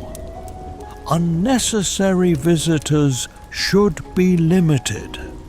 The tone in which the doctor delivers these instructions does not vary, regardless of what has been observed at any particular household. Each piece of guidance is presented as part of routine maintenance, rather than as a response to any alarming report. Between one visit and the next, the satchel is opened and closed repeatedly. Its contents shift slightly with each use. The scent of dried herbs escapes in faint waves before settling back inside. From time to time, the strap must be adjusted to prevent strain from building on one shoulder. These small physical adjustments become woven into the ongoing rhythm of the work, barely noticed but regularly performed. The streets around the route remain quiet, which allows conversations at each doorway to be heard clearly. There is no need to raise voices. This calm acoustic environment supports efficient exchanges of information. Once the necessary details have been gathered from a household and the notes recorded, the doctor offers a brief closing acknowledgement. A step back signals that the visit is complete. Over the course of many such interactions, the accumulated notes begin to form a detailed yet concise picture of the district. Patterns start to emerge, though they are not dramatic. Small consistencies appear, such as which homes require repeated reminders and which have maintained stable arrangements without further prompting.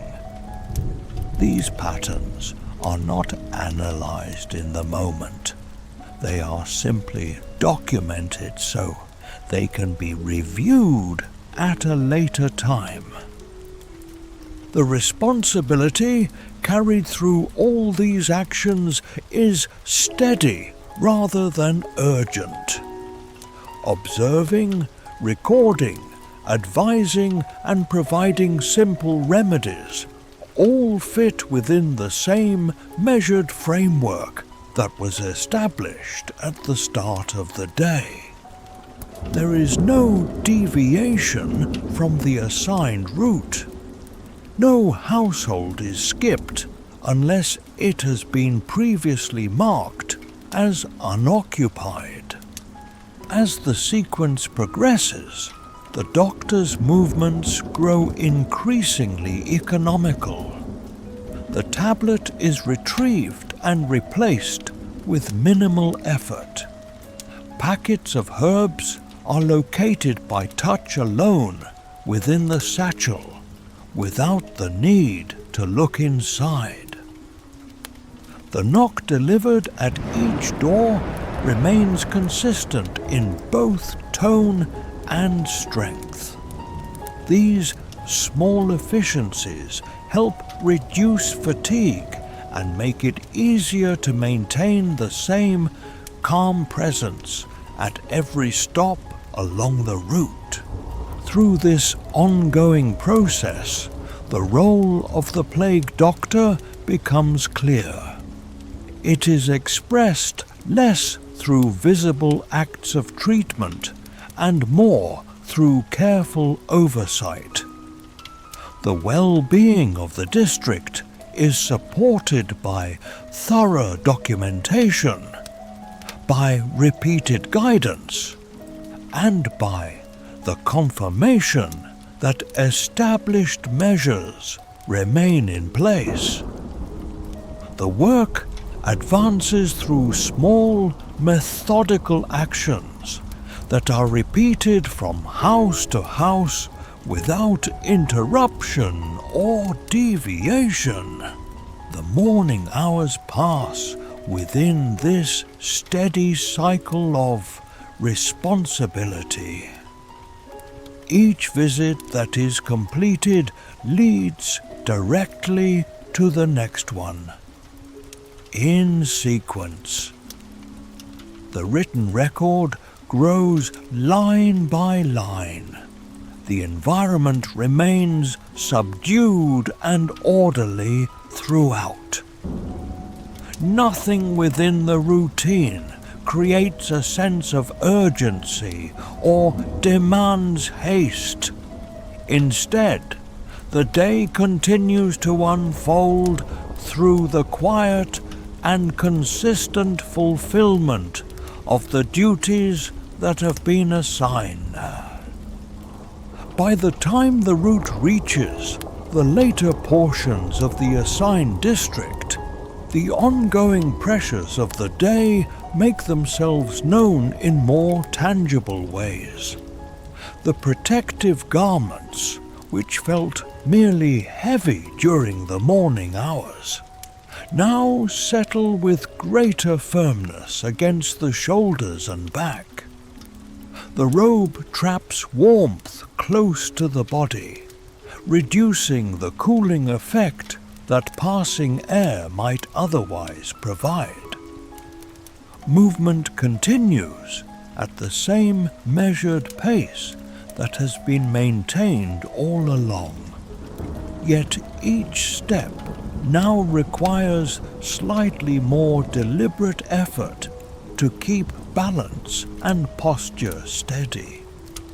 The mask holds its rigid position as it has throughout the day. Inside, the herbal packing continues to release its steady scent. Earlier, the aroma seemed sharp and clearly defined.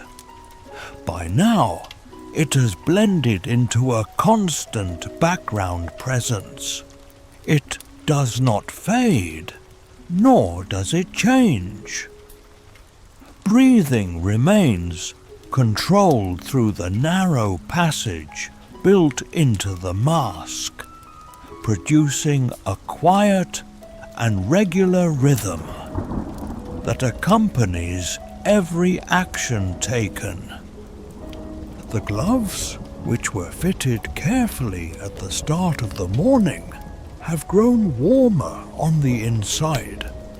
The accumulated heat causes the leather to soften slightly. The reduced sensitivity in the fingers becomes more noticeable when lifting the stylus or adjusting the strap of the satchel. Each small task is still completed with the same precision as before, though the motions take slightly longer to ensure accuracy is maintained. The weight of the satchel, which seemed modest at first, now registers as a steady pull at one side of the body. From time to time, the strap is shifted across the shoulder to distribute the load more evenly. This adjustment has become a routine part of the rounds, performed without pausing or interrupting the forward movement. Once repositioned, the bag settles again against the hip. Its contents shift softly, producing a muted rustle of paper and cloth. Within the narrow streets, the air feels slightly warmer as the day moves forward. The dampness that clung to the cobbles earlier in the morning has now lifted, leaving behind a dry surface that reflects light more evenly. The scent of smoke from night braziers has thinned over the hours, yet traces of it remain embedded in doorways and around window frames. These lingering odors mix with the persistent herbal notes escaping from the mask, creating an atmosphere that is stable but dense. Fatigue does not arrive all at once. Instead, it appears gradually, manifesting as a heaviness in the legs and a slower recovery between steps. The pace that was established earlier remains unchanged. It was chosen specifically because it can be sustained over many hours without faltering. The body begins to adapt by shortening movements and keeping gestures as economical as possible. Each action taken, whether knocking, writing, or stepping back, follows the most direct path available. The robe restricts airflow around the arms and torso, which causes warmth to gather beneath the fabric. When the doctor pauses briefly between houses, cooler currents of air can be felt only at the edges.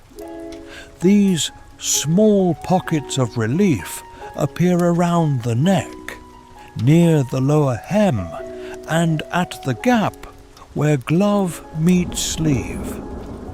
The sensation is temporary, but sufficient to maintain comfort within tolerable limits. Sound within the mask continues to feel slightly dampened. External noises, such as distant carts or the occasional ringing of a bell, arrive softened and without sharp edges.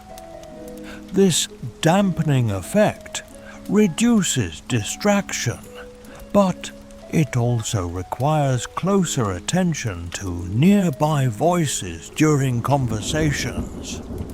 The doctor compensates by facing each speaker directly and allowing short pauses to ensure that words are clearly understood before responding. The constant awareness of risk remains present throughout. It does not manifest as agitation, but rather as a steady consideration that shapes every movement. Hands avoid resting on surfaces for longer than necessary. The robe is kept from brushing against door frames or walls. Distance is maintained even when residents lean forward to speak more clearly. These habits have become automatic by now, requiring little conscious thought to sustain. As the route continues, the repetition of similar houses and similar exchanges can make the district feel almost uniform. The mind begins to register this sameness as one continuous sequence rather than a collection of separate events. This perception supports the calm and methodical tone of the work, allowing attention to remain focused on procedure instead of on variation or novelty. At a brief pause near an intersection, the doctor adjusts posture to relieve pressure that has built up across the shoulders. The movement is small. The shoulders are rolled once beneath the robe, and the satchel is repositioned more centrally. The adjustment does not interrupt the flow of the rounds. It simply allows the next series of visits to proceed with the same steady alignment that has been maintained all day. The scent of the herbs inside the mask grows warmer as it continues to mix with breath over time. Though the composition has not changed, it feels heavier within the enclosed space. Each inhalation carries the same bitter, resinous note that has accompanied the day from the very beginning. The consistency of this scent becomes almost reassuring, serving as a fixed sensory reference amid the slow passage of hours. Heat gathered beneath the hat creates a mild pressure around the temples. The brim continues to shade the eyes, limiting glare from the brighter midday light that filters down into the streets. Vision remains slightly narrowed, which encourages focused attention on the immediate path and on the next doorway ahead. This restricted field of view supports the deliberate, step-by-step progression that defines the route. The legs register the cumulative distance that has been traveled across uneven cobbles. Muscles adapt by maintaining shorter and more stable strides. When stepping over shallow gutters or worn stones, extra care is taken to place each foot securely. These adjustments happen without breaking the rhythm, preserving the consistent tempo that has defined the day's work from the start. Despite the growing physical load, the sequence of duties does not change. Knock, wait, observe, record, advise, and then withdraw. The pattern continues with the same calm precision that was used in the early morning. The predictability of this structure helps offset the effects of fatigue by reducing the need to make new decisions or adapt to unfamiliar circumstances. The surrounding environment remains subdued as the hours pass. Fewer residents appear at windows now compared to earlier in the day. The streets hold the same restrained quiet that has been present throughout. The absence of sudden noise or movement allows the doctor to maintain concentration without interruption. Even the occasional cart passing at a distance does not alter the steady pace that has been set. As another set of notes is completed, the stylus is returned to its place by touch alone. Familiarity with the layout of the satchel allows tools to be located without needing to look down. This efficiency conserves energy and keeps attention directed outward toward the next household on the route. Through these later rounds, the pressures of the day accumulate in small and manageable ways, rather than in any single overwhelming moment. Warmth, weight, scent, and the continuous need for careful movement combine into a background presence that shapes posture and tempo. None of these elements disrupt the routine that has been established. They simply become part of the ongoing experience of carrying out the assigned duties. The final streets designated for this portion of the route come into view.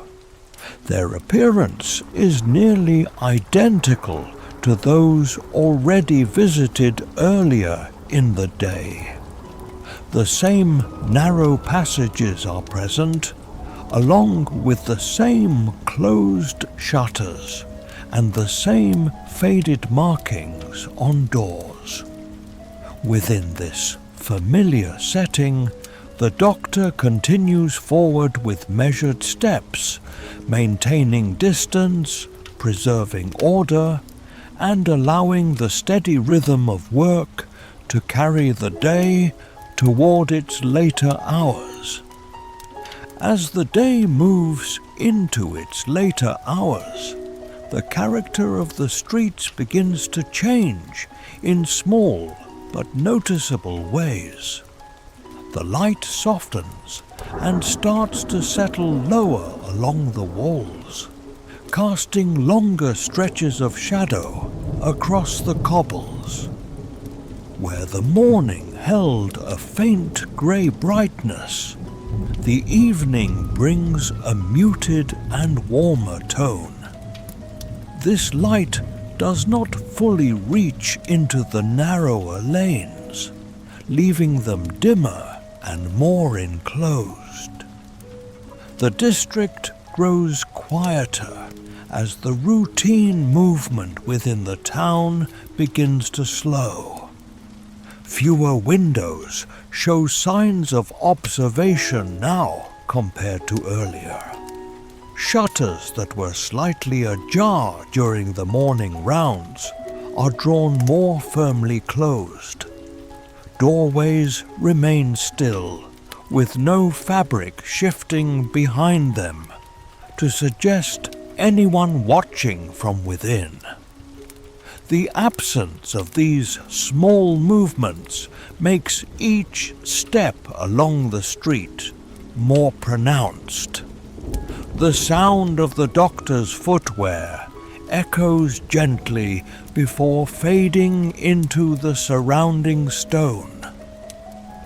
The route for these late rounds follows the same assigned boundaries as before, but the pace becomes even more deliberate than it was during the middle of the day. There is no need to hurry. The purpose of this final pass is to confirm that earlier instructions have been maintained and to check that no new signals have appeared on the doors since the last visit. Each house is approached with the same measured sequence. Pause at a distance, observe the threshold, and note any visible change. At one doorway, the marking that was applied earlier in the week remains intact. Its faded pigment is now harder to distinguish in the dimmer light. The doctor leans slightly forward to catch what remains of the illumination, confirming its presence before recording the observation. The surface of the tablet reflects only a thin sheen of light, just enough to guide the stylus across the page in short and careful strokes. The air feels cooler now than it did during the middle of the day. Heat that gathered beneath the robe earlier begins to ease, replaced by a mild chill that reaches the edges of the sleeves and the lower hem. The shift in temperature is gradual and does not interrupt the steady rhythm of movement. It simply changes the sensation of the garments as they rest against the body. From the far end of the district, a cart passes slowly along the street. Its wheels produce a low, rolling sound that carries clearly through the quieter environment. Unlike earlier in the day, there are no overlapping noises to soften or obscure it. The sound travels distinctly for several moments before it begins to diminish. Once it fades completely, the environment returns to its restrained stillness. The doctor continues along the final segment of the assigned area, revisiting a small cluster of houses that were inspected earlier. At each door, the same routine is followed. Stand back, observe, and listen for any indication of activity within. If a voice responds from behind the barrier, the exchange is brief. It serves only to confirm that conditions remain unchanged since the morning visit. Conversations at this hour are even shorter than those conducted earlier in the day. Residents speak in low tones, often without opening the door at all. The expectation is simply to acknowledge presence and to confirm that prior guidance is still being followed. Once the response is given, silence returns quickly. The doctor records a concise note before moving on to the next household. The streets themselves appear more settled now. Clay bowls that held herbs earlier in the day now sit cold and undisturbed. Ash lines along the gutters remain intact, showing no recent disturbance or alteration. The ground, which dried out during the afternoon, reflects the last of the light in dull and uneven patches between the stones. At an intersection near the edge of the district, the doctor pauses briefly to review the remaining addresses. Only a few households are left to confirm. The pause is not due to fatigue alone, but also to ensure that the route has been completed without omission. The list is checked against memory, and each street is accounted for in sequence to verify that nothing has been overlooked. As the final doors are approached, the environment grows quieter still. The distant bell from the chapel marks the passing hour with slow and widely spaced tones. Each resonance lingers in the air for a moment before dissolving into the surrounding hush. The sound provides a gentle structure to the closing phase of the day's work, offering a sense of time passing even in the absence of other activity. One last household responds through a small upper window. The voice confirms that no changes have occurred since the last visit. The doctor acknowledges this with a short reply and notes the report in the usual manner. No further questions are asked. The exchange ends with the soft closing of the inner shutter, leaving the street empty once more. With the final check completed, the route naturally turns back toward the central path that leads out of the district. Steps remain steady, guided by the same landmarks that were passed earlier in the day. An archway, a recessed doorway, the worn curve of a wall where the lane narrows. All of these features serve as reference points.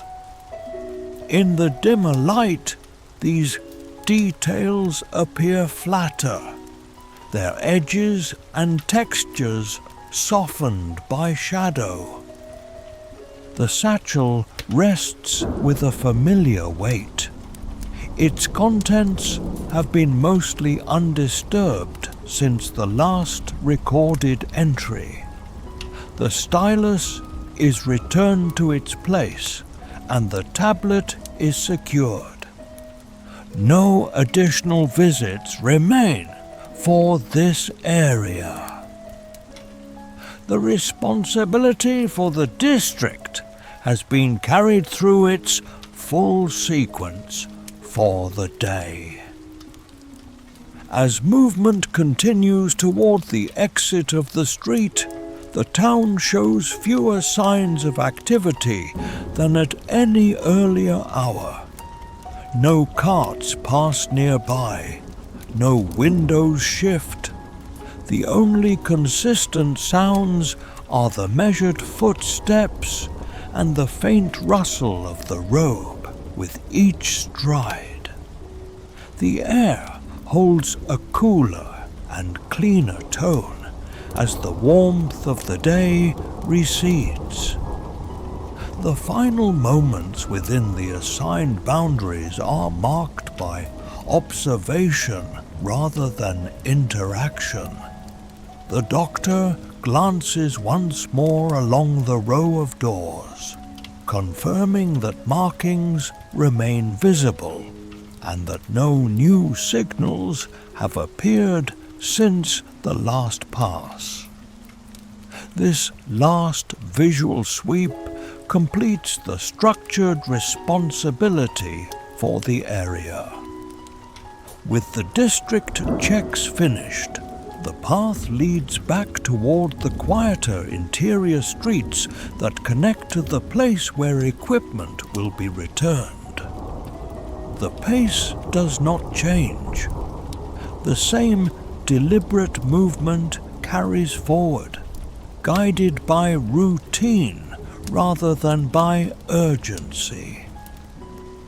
Behind, the inspected streets settle into the stillness of evening, holding their subdued order as the day's duties draw toward their close. The return to the interior quarters follows the same measured pace that has guided the entire day. Streets that held a faint echo of movement earlier now rest in a deeper quiet. The light has lowered enough that upper windows reflect only a dull sheen. The narrow lanes hold long bands of shadow that soften the edges of stone and timber. No new sounds rise to replace those that have faded. The town settles into a restrained stillness that feels familiar after many such evenings.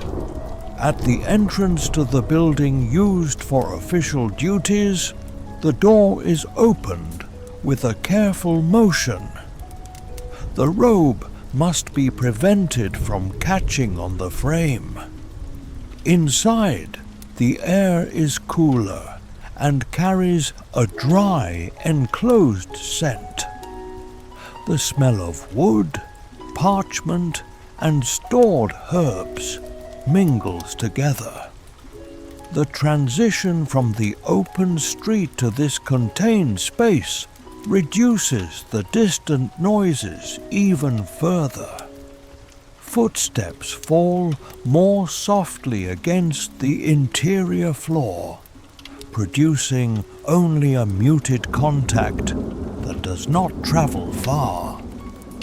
The room prepared for the removal of equipment is arranged with the same practical order that was seen in the morning.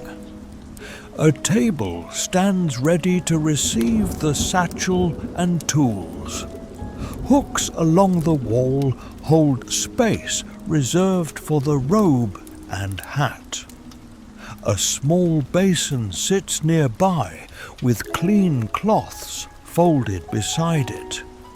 Nothing in the arrangement is decorative. Each object exists to support a quiet and repeatable end to the day's routine. The satchel is set down first.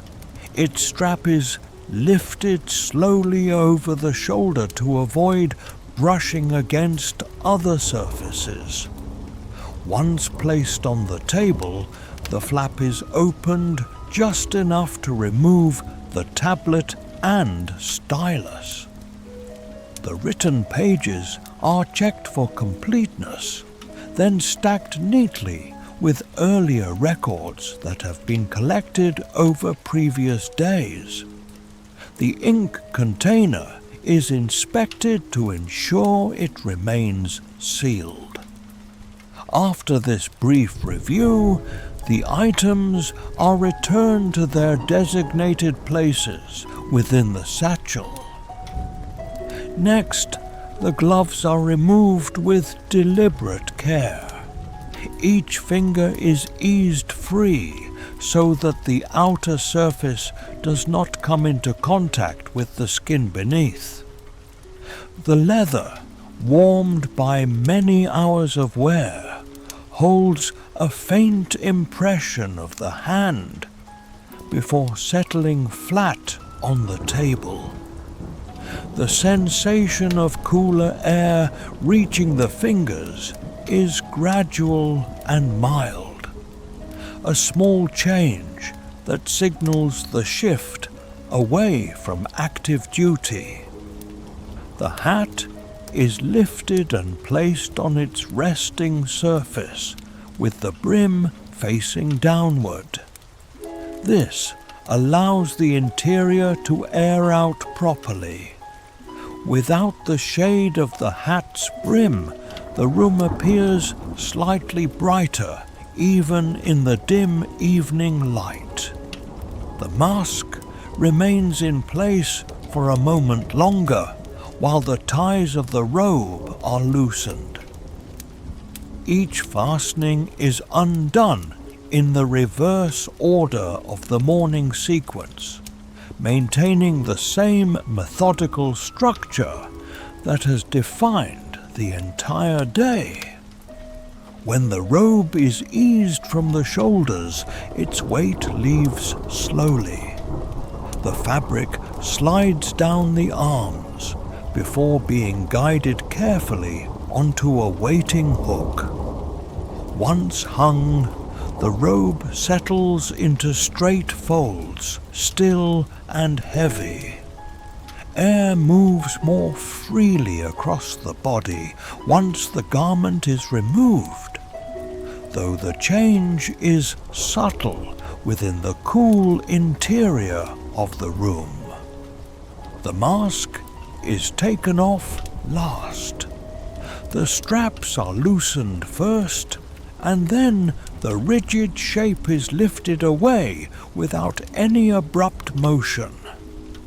The herbal packing inside still carries its persistent scent, now more noticeable in the open air of the room. The mask is set aside in its usual place, angled so that the interior can dry before the next use. With the protective layers removed, the remaining garments are adjusted to a comfortable position. Hands are wiped with a clean cloth from the basin. The process is not hurried, but carried out with steady and thorough motions that have been repeated at the end of many days. The cloth is then folded and set aside for later washing. The room remains quiet throughout these actions. No voices interrupt the sequence. Outside, the sounds of the town are faint enough to be indistinct.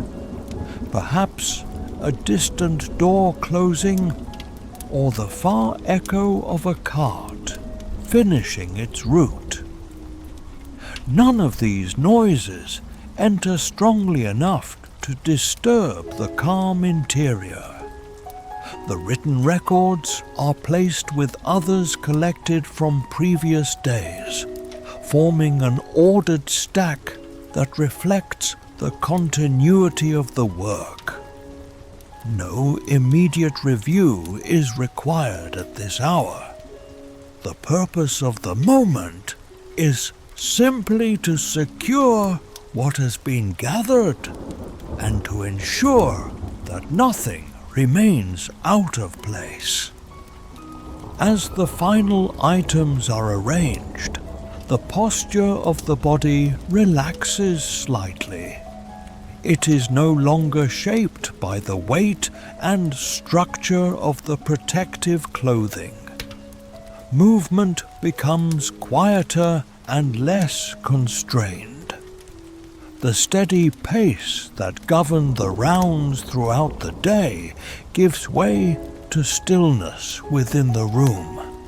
A small shutter is drawn partway across the window, reducing the remaining light. The interior settles into a muted dimness where shapes remain visible but softened. The air holds a faint mixture of dried herbs and old wood, now less concentrated without the enclosure of the mask. Nothing further is required. Tools are stored, garments hang undisturbed, and the satchel rests closed. The sequence that began before sunrise has reached its natural pause without any abrupt ending. Outside, the streets continue to quiet as households remain behind closed doors. Within the room, there is only the subdued presence of arranged objects and the absence of movement. The town beyond holds its uneasy calm, yet here the space is steady and contained. The day's routine does not conclude with ceremony or any final declaration. It simply settles as the last small sounds fade and the environment returns to a quiet and watchful stillness. As the light fades and the streets grow quieter, the final visits come to an end. The satchel feels heavier after a long day filled with slow steps and careful observation. Windows close, footsteps become rare, and the sounds of the town soften into a low evening hush. With garments set aside and tools returned to their proper place, the work of the day settles into stillness. The town remains watchful, yet calm in its routine, held together by small acts of order and patience. As night deepens, the steady presence of the doctor fades from the streets, ready to begin the same measured path again with the next morning light.